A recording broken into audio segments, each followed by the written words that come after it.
Invented a wristband which vibrates, beeps or lights up if the wearer gets too close to someone else.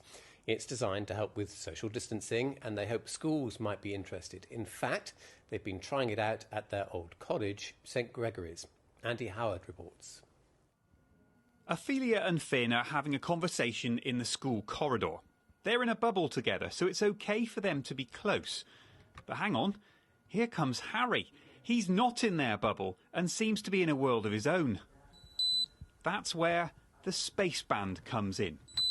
They beep and vibrate to warn school children if they get too close to others. We had the idea about 6 weeks ago. That was the initial kind of brainwave moment. And since then, we've built a website, we've built the app which goes alongside the bands. They store no personal information about the student. It's all anonymous. The teachers can group kids into bubbles.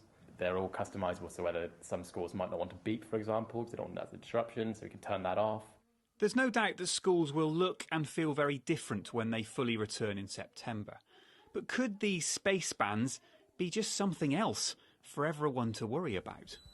There's a whole range of different emotions and feelings about coming back into school, and anything that can help the students feel safer by wearing something as simple as a wristband that will just beep and tell them they're too close.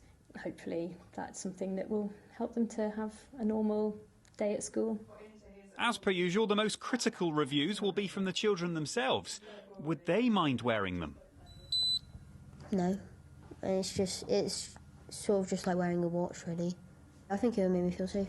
There'll be some people who just don't want to follow rules, but it kind of helps to keep everyone safe. The next step for the creators is to get the government on board.